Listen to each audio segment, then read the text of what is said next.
Hello and welcome to the Rev It Up podcast, helping entrepreneurs fill up their tanks, crank up the RPMs, and put the pedal to the metal until they cross that finish line. Hello, I'm Jess Tiffany. Ready, set, go. Hey everybody, welcome to the podcast. Super excited to have Andris Lizenbergs with us today. And he is a commercial real estate advisor and a very fun guy, dad, golfer, host of the DL5 Project podcast, and just super excited to have him with us today. And Andris, before we get too far, could you tell everybody kind of where to find you online? So you can find me online on LinkedIn. Andris Lizenbergs is my handle on LinkedIn. That's probably the most prevalent place to find me right now. So we're gonna go with that. Perfect. Yeah. Awesome. And so for those that aren't super into commercial real estate and what you guys do, could you tell us a little bit about what you do, how you do it, and maybe why you do it? Sure. So I'm in the commercial real estate world, as you mentioned. Work for a company called TMG in Chicago, and we are industrial tenant advisors, meaning we only work with occupiers of real estate. So I'm typically not listing buildings for sale or for rent, but I'm working with the companies that utilize that space. We like to partner with those companies to help them with any of their real estate decisions, right? Whether that's they need to grow, maybe they need to contract buildings, maybe they need to dispose of some assets, whatever it might be. We just like to be an extension of whatever real estate team they either have or do not have, right? So we act as a consultant on their behalf only. Okay. And so as you go out there and you're advising people, is there any tips on how you do your outreach and get in touch with people and kind of grow your business? Sure. Well, I mean, I can start kind of from the very beginning of how we operate and how we like to have our younger guys go out and prospect. But yes, I mean, ultimately, anybody that's using real estate is potentially a client of ours. Okay, so that's a pretty wide reach. So what we like to do to start off with is we pick a targeted area within whatever metropolitan region we're talking about, and actually just canvas that area. Meaning actually drive or walk or take a look at what's going on there. And that's kind of a good core of buildings and a targeted approach to start maybe some calls. From that point, we actually do cold calls still. In the past, I'd say not in the last 6 months, but we like to do door knocks as well, right? So it's really kind of the simple blocking and tackling of actually making phone calls and reaching people. And then obviously there's more sophisticated ways to do it as well. But ultimately, we need to get to know people and build a relationship in order to actually be able to fully execute what we're trying to do. So I've got to get in front of people. The blocking and tackling, simple stuff works pretty well. You've got to do a lot of volume to make it work. Technology has been a huge help, right? You and I connected on LinkedIn. Yep. That's been an amazing resource for me over the last, let's call it 6 months. I mean, forever, but really for the last 6 months when people haven't been out and about as much, LinkedIn has become just an amazing resource. Awesome. And have you had to do a lot of pivoting, or is it just kind of maybe just a little bit of pivoting to augment or, I don't know if emphasize is the right word, but to enhance what you're currently doing? I would say certainly have had to pivot and rely more on the technology piece to actually even hold meetings, right? I mean, everything that we do is now done on Zoom. And I say everything, but really the initial phone call or the initial meetings with any prospective clients or existing clients that are all taking place over Zoom, right? So that's been a big pivot. Yeah. Luckily, in the industrial commercial real estate world, again, even through these last several months,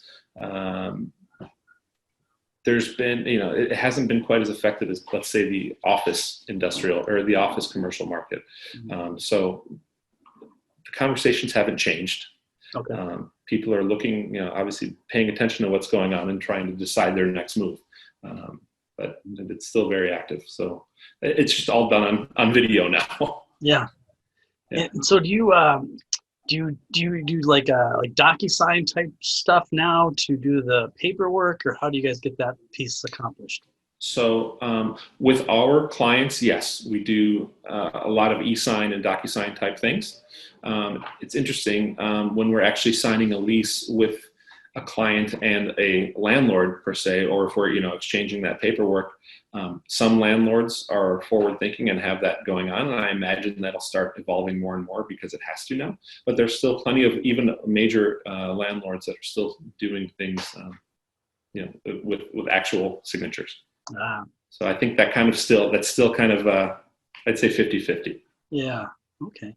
And I mean, there's good points and bad points to that, because if you're doing, well, the paperwork. I mean, it's got to it costs money to get the paper from one person to the next person. If you can't drive it there yourself anymore like you used to, and then you have to use couriers or some other sort of method to, or through the U.S. mail or whatever, which I imagine slows down the process of getting deals done. But that's the way you used to do it, obviously, all the time. Yeah, and it's really interesting. And one of the more recent deals that we've done, our client happened to be on vacation in Florida when he needed to sign the lease, and he couldn't do it because he wasn't physically there. And we were saying, just do it. Here's a method you can do this, right? And he said, I'm just going to wait. I'll be home in a week and a half. And it's wow. like, all right, and does it matter in the long run whether it got done today or in 10 days? No. But ultimately, I mean, this is so easy, right? Everything can be done with some form of technology. Yeah. Yeah, I mean, I think the e-document systems out there are game changing for a lot of people. It's just so easy to, get, even just, working with my lawyer or something on, on a contract or something. I can just zip it over to them, zip it back, zip it to the client, have them e-sign it, I e-sign it, and it's done, within a couple hours. Where in the past it might take days because they're across the country or something. Right. So I think it's a game changer. It really is. And, yeah. and truly, I mean, minutes, hours, days, weeks, they do matter. They do. So. Yeah. And you as, advising, but also like salespeople, that might be the difference of, an extra, couple grand or whatever every month because of the time lag in the sales process, just getting to that final, signature. And here now they can just zip it back and forth, and all of a sudden, it's done, and they can move on to the next customer, and then move those people over into the, the nurturing system of getting taken care of, that sort of thing. So that is 100% true. And with any of these Docusign, for example, I mean, you get updates as somebody goes through a document and signs what they're supposed to do, right? So you're not constantly following up with that person as well, right? So A, it's quicker. B, there's less follow-up.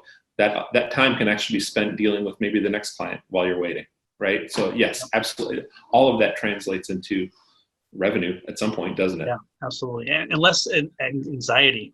I don't know if you're like me, but I sometimes I'm like, okay, did he sign it? Did he sign it? Did he? I'm kind of like nervous yes. about how long it's taking. He must be thinking about it again or something. Or Right. Yeah. What's wrong? Where's this going to? Oh no, is he not going to do it? What are we doing? Is she? Has she changed her mind? Where are we? 100%. That's true. Yeah, that's me sometimes if it's something, a big deal or something, or so anyway. Yes, but it's not done until it's not done until it's done.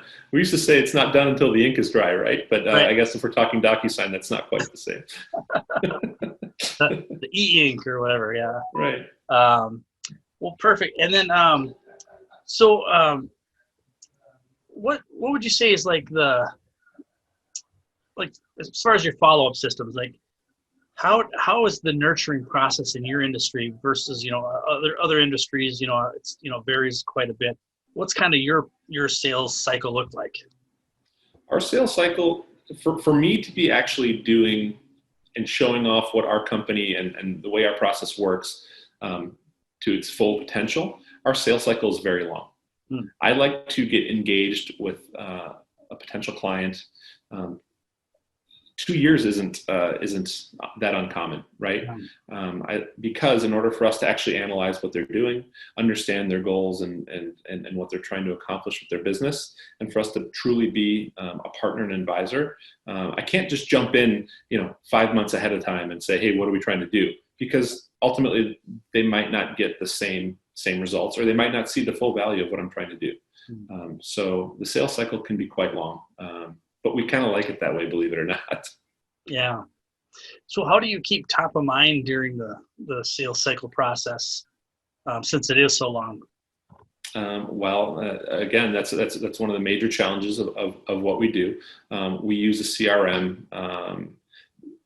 a pretty basic one ultimately, because it's got a calendar function and it's got a database function, and that's really all that I need. Because as long as if I'm doing my job correctly, I'm adding new people to there, and then I'm scheduling follow-ups. Yeah. And if those follow-ups aren't scheduled and somebody says call me in 6 months, it is so easy to miss opportunities, right? So it's vital to schedule those types of things and those follow-ups, because without that system in place, things move so fast and people come and go, and without a system in place, there's no way to actually make sure that you're, yeah. It's very easy to mess up. Let's put it that way. Yeah, no, I get it. And do you typically focus on more like educational content, or is it kind of marketing, or what kind of content do you use to stay in touch or whatever? So most of the stuff, and I think this is probably pretty typical in the industry. I'm trying to change that a little bit. But most of what we send out to try to stay in front of people is market data, or either industry specific type information, real estate type information, recently, COVID type information, but just something relevant and topical that you can send out to somebody to say, hey, here, how could this be affecting your business, or how could this be affecting the real estate in your area? Right? That's typically how it's done. I don't know that it's honestly ultimately that effective, but the whole point of the marketing is to keep that person, or have them keep you top of mind while, right. Because I can't necessarily make somebody want to have a real estate transaction, right? I'm not calling them and saying, you need to move, or you need to look at this, right? That's not how it works, right? They're not ready to, usually they don't even want to talk real estate until there's actually something they need to do. Right? Maybe a lease is expiring in a year or 18 months, and they actually want to think about it. That's the time to talk. And that's, but in the interim, I've got to stay top of mind so that, Yeah. And finding out about their lease and stuff, is that more of just a matter of lots of conversations, or is there some way you can kind of, find out how long people's leases last or something? So a lot of that is kept in our own database, our proprietary database that we keep, and that's just information that we know. But there are also subscription services out there that pretty much there's one service that pretty much every commercial real estate employee has access to. And so we all kind of pull from the same information. Then from there, you use that information and obviously keep your own records as well. Yeah, you just kind of parse it out based on. Yeah. Okay. All of us kind of have the same information, same access to information. Right on. And have you got into any other than email? Got into like texting, or some of these other? Are you doing any direct mailing? Or I'm not doing any direct mailing. I certainly do emails. I have started a podcast. Oh, that's right. And I think that's been really interesting. And the whole point of it is to not even talk about real estate, because I don't think people want to. I want them to know that I do it, but I don't know they want to hear about it, right? It's a good way to stay in front of people in a different manner. LinkedIn messaging and text messaging has become very, very integral into what I'm doing right now. Okay. And LinkedIn almost more so than text messaging or phone calls at this point. Yeah. Because with people not being in the office as much, if you have their office phone, it doesn't necessarily work as well these days, right? Mm-hmm. You have to have their cell phone or a direct line of communication, and LinkedIn provides that. That's a good point. I've really leaned on that heavily. Yeah. Yeah, I think the study is about 80% of all B2B contacts that occur through social anyway are through LinkedIn directly. And I totally think that's probably pretty accurate. And what I found, and I know you and I have talked about this on the phone before, but it's it's great to start on LinkedIn, and then it's also great to from there get the actual contact information and move the conversation away from LinkedIn. Right then, you can start actually building a relationship. But LinkedIn is a great spot to make that initial connection. Yeah, absolutely. And the other thing is, you don't own LinkedIn, so if they get mad at you, or right now, if you post something about certain candidates, you get taken off. I mean, it's kind of crazy. Sure. Whatever it is with this crazy political stuff, but if you can get them off and into your CRM, then you have a multi ways to get a hold of people, and kind of secure that's actually your contact at that point, and not just on LinkedIn. So. Well, that's right, and we talk about that in our team meetings frequently. Is that there's no one way to actually market, right? I think it has to be a multi-pronged or multifaceted approach, because although some people say email doesn't work as well, maybe there's one person that still loves email, and he or she happens to open up the email. You never know. You never know how you might connect with somebody. Right. And is there in a lot of industries, there's good joint venture opportunities for kind of non-competing companies to kind of partner. Is that kind of true in your industry? I don't know if is it more kind of a lone wolf type setup for that. Obviously with direct competitors, that doesn't often happen, and you kind of mentioned that. But sure, there's ways to partner with architecture firms, or maybe there's a construction company out there, or maybe I network and market all the time with kind of these with businesses that service the same people that I'm trying to connect with, right? Whether it's attorneys or whether it's accountants or whether it's whoever. If we have a similar type contacts, we'll work together all the time. Is it an official joint venture always? No, but it's certainly sharing information. I feel like the more I can help somebody else out or help somebody connect those dots, maybe it's cheesy for me to think, but in some karmic way, it's going to come back to me, right? Yeah. As long as I nurture those relationships as well, just as I do direct business contacts. Hey everybody, Jess here. What if I could help your company find over $100,000 in hidden revenue streams in less than an hour without spending an extra dime on advertising or marketing? Reach out to me at cardzap.thebumpcard.me. Check out the video on 5 steps to profit, and also reach out and we can have a conversation. Thank you.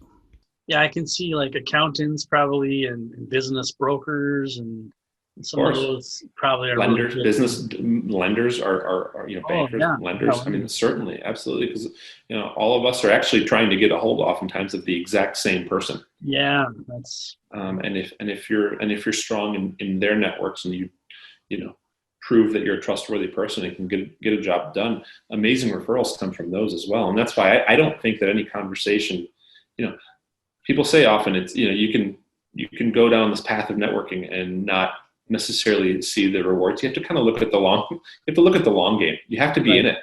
Because if you put good out there and you do a good job and you show people that you're trustworthy and they can work with you, it's going to come back. They'll remember for that. Yeah, I do tend to, so because I have like over 26,000 connections, and so I do get pretty overwhelmed sometimes with all the messaging coming in, and so I kind of have to not take some meetings now. In the past it wasn't a big deal, but now I get so many people marketing to me, on trying to, as an agency owner and LinkedIn guy, LinkedIn expert and trainer.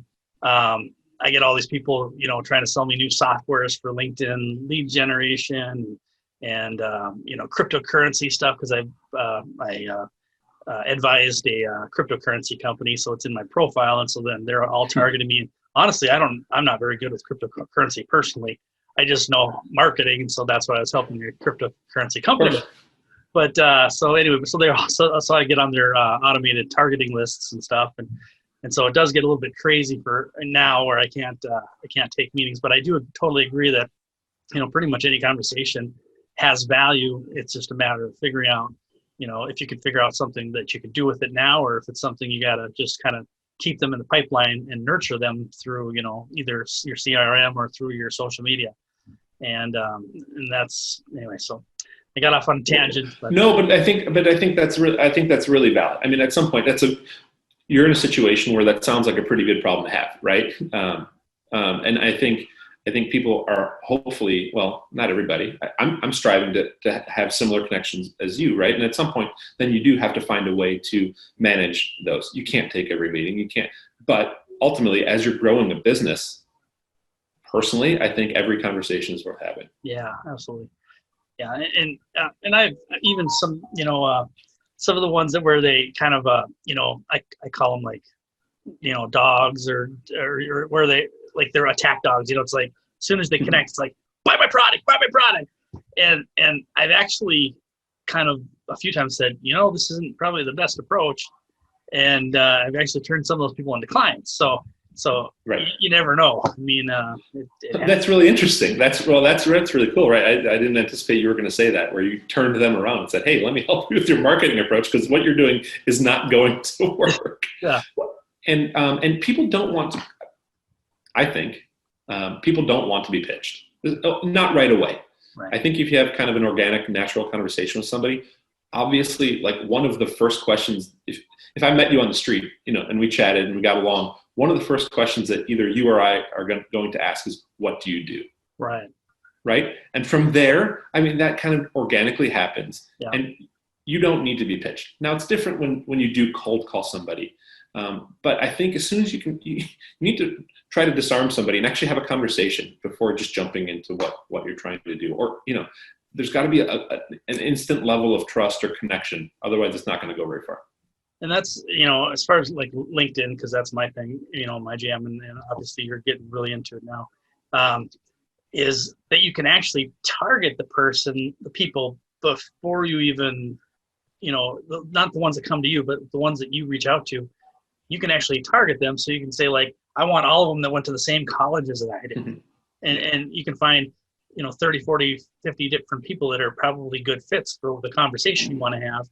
And they already go to your school that you went to. So now it's just like, hey, I saw we went to U of M or whatever. And you can have a conversation and instantly you're buddies because, you went to the same school, or maybe you were in the military together, or whatever that common bond is. If you can, tap into that, that's, I hope it doesn't sound manipulative, but you know your target marketing. That's part of what you do for marketing.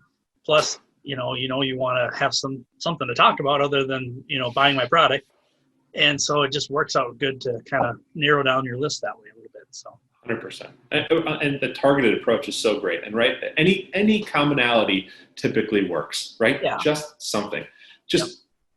There needs to be something there. Yeah.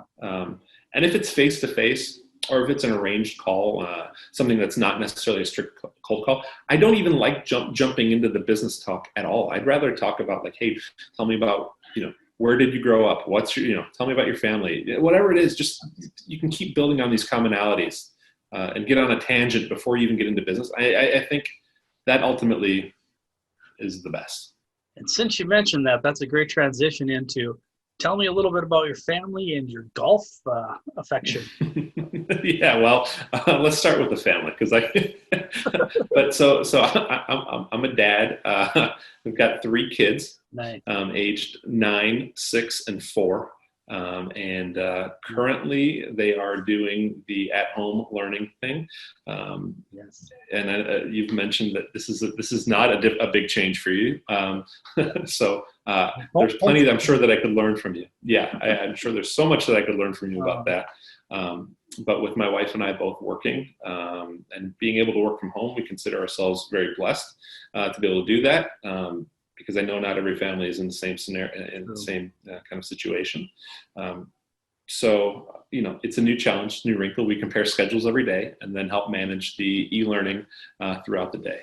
So, I mean, that's kind of what we're in the thick of right now. The kids are starting to get into sports, and currently here in Chicago, a lot of those sports are happening still. So we've got practices to manage and, different activities to go to, which is a great release for the kids, because ultimately I think, while the learning can happen remotely, socialization and friendships need to be nurtured, much like these business relationships we've talked about. People need to see face-to-face and have one-on-one interaction, I think, or group interaction. I think that's all vital. So I'm very thrilled that they're doing that. That's great. And it's a good diversion for us as well to get out of the house a little bit. Yes. I think we all need a little bit of fresh air. Yeah. Especially now. I'm a little, and I think you're kind of in the same boat, but the next couple months it's going to start getting cold and we're not going to want to go outside as much. So that's kind of sad, but I will say you're up in the Twin Cities. I feel like people up there really do value their outdoor time and tend to do a better job of it maybe than us Chicagoans with getting out no matter what the season is, though. Sure. It's all about layers up here. That's what they say. So that's right. There's no bad weather. You just need to be dressed appropriately for it. Then you're fine. Yeah. Personally, I think I'd like to, shed a few layers and move to Florida someday, but no, I do like Minnesota. So I'm actually a North Dakota boy, but I grew up there and moved here. And I said I was never I was gonna live and die in North Dakota for my whole life. And then I ended up moving here. I'm like, now I don't want to go back. So right. I don't know. So it's different. That happens. How about your golfing game? I'm terrible at it, but I do enjoy it. So I think golf is, I don't know, it's just a great release for me. I like to get out as often as I can. This summer has been maybe a little bit less than normal, just with everything, situationally, I suppose. But what I like it for a few different reasons. One, it's something that you can personally work at, and it's a challenge against yourself, right? It's ultimately how good do you want to get, or how good do you want to try to get, and what can you invest time-wise into practicing, right? So it's just kind of my own personal conquest, I suppose, to see how good I can still become in this game. But then along with that, it really is an amazing business tool. And mostly because how often, if you can get somebody that you're, whether it's a direct client or, a relationship, when else can you get somebody out of the office for 4 hours at a time and actually, have a conversation for that long? That doesn't exist, right? So if you can actually make that work, it's unbelievable. You can learn so much about somebody while out on the golf course, and the golf is almost secondary. It doesn't even matter, but you're doing it. It's a common thing, and you're having a conversation. And that's really what I really love that. It's hard to find. It's hard, but that being said, it's hard to get somebody to dedicate 4-6 hours, whatever it takes, between the travel there and back, and it is hard to do that, right? So, and so to pivot a little bit on that, is there something in your personal or business life other than the school thing that we talked about that was really kind of just like a major challenge, and then you kind of what you did to get over that challenge, and maybe like what it led to, or the success, or something like that? So interestingly enough, so I've been in the commercial real estate world for 2.5 years.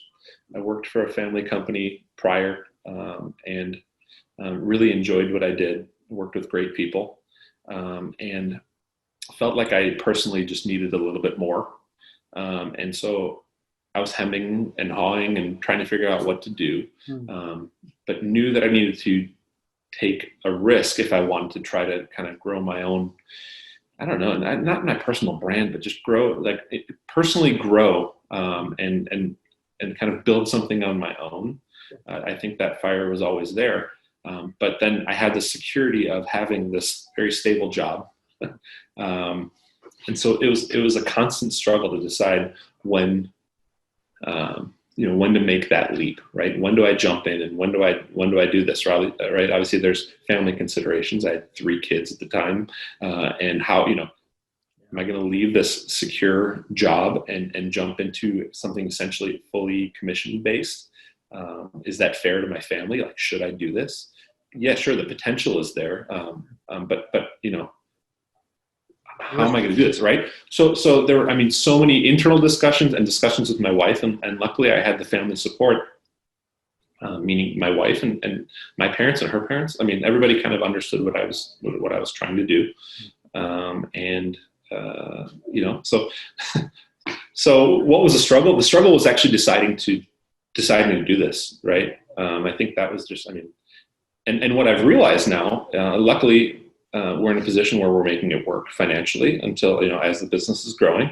But I only wish I would have done it sooner through all of this, right? And I'm happier and healthier than I've ever been, right? I just am like, wow, why didn't I start this earlier? Awesome. So I think, and that's, that was a huge struggle. The struggle was just, what do you do? Yeah. Maybe you're feeling a little stuck. And I think, we only live once. And I think the moral of the story is like, if don't be reckless, but do it. If you feel like you need to do more, then go do it. The sky's the limit. There's no reason not to. That's awesome. The one I struggle with is, what do they call it? Imposter syndrome. Like, my brain is like, wow, there's people like Gary Vaynerchuk, and there's, all the, there's, all these different LinkedIn influencers and stuff. And, why are they going to listen to me? I only have 26,000 connections, or, whatever, or maybe it was like 15,000 or 10,000 at the time. I don't remember. But when I start really getting heavy into, teaching it to the world and things like that, but it's kind of, it's a mental game a little bit, just trying to battle that, what sets me apart from everybody else, and it's kind of that personal, getting yourself to identify with your own personal brand that you're trying to build. Sometimes is a challenge. I don't know if that makes any sense, but it does. And I totally understand what you're saying, right? Because I struggle with that every day, right? Yeah. It's the same thing. It's like, why do people want to listen to me? But the thing is, what separates you from somebody else, right? It's you. Yeah. That's it. That's as simple as it is. It's you. Yeah. And it's me, right? We're different, but that everybody has something to bring and something to share. Yeah. Different people relate to different people. So it does work, but yeah, it's definitely a game that I tend to, not as much anymore, but the first year or two or so of really, becoming a quote unquote trainer, and then I have friends that have, triple, quadruple the amount of connections I have and followers and stuff, but the beauty is now we've learned to leverage each other's networks and, like each other's posts and comment on each other's posts and introduce each other to new friends. That, that's how I met you, was through another influencer. And he introduced me to you. But just giving, serving people, being friendly, sharing information. And that's exactly how I got led to you. And I'm glad I met you. So that's awesome. Likewise. It's been awesome. Yeah. So is there, obviously the show's kind of, has a kind of a lean towards, revenue generation. Is there anything in your industry where you can kind of, do little things to help have a bigger return at the end, I guess, or, a bigger revenue stream? Yes. I know you can update kitchens and that sort of thing in the, the home buying area, but I wasn't sure about how that applies in the commercial world.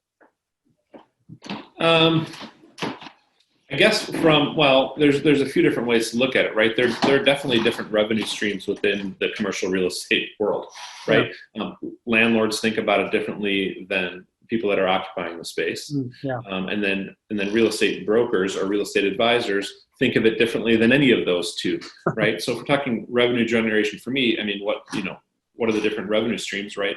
For me, at our company, it's the fact that we can provide several different services, right? So on my end, right? So I don't just necessarily find you a building, but I can actually do project management if you've got a move going on. We can do the construction for you, right? So there's all these different value adds along the way that can provide more revenue on our end, right? So I think it's being able to be nimble and agile and actually listen to what the client needs. And then provide more services, more value with that, right? That's how we tackle that task. So you get paid to solve problems for people, basically. That's what I do. I'm a problem solver, right? And that's and oftentimes a real estate transaction or a real estate, deal might come because we did something else first. Mm. Right. And that's, and that's okay with us. We're in it for the long game. Yeah. Oh, that's great. That's fantastic. Well, I think I better wrap it up here. I just really been enjoying this. I know we could probably talk for another couple hours because it's for just sure. been a great conversation, but that's how it works in this podcast world. Someday you got to answer. Right. That's right. But I want to thank you again. And if you could remind people where to find your podcast, get you found on LinkedIn again, that sort of thing.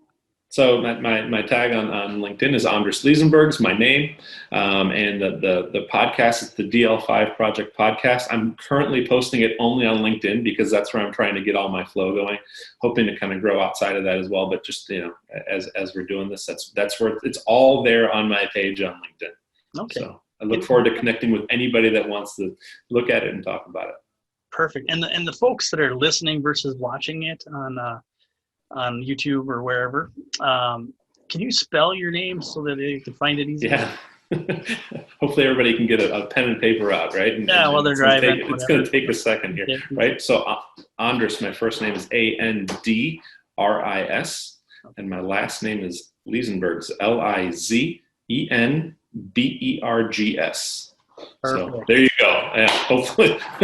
If you get it close on LinkedIn, you usually find it, is what I saw. You'll find it.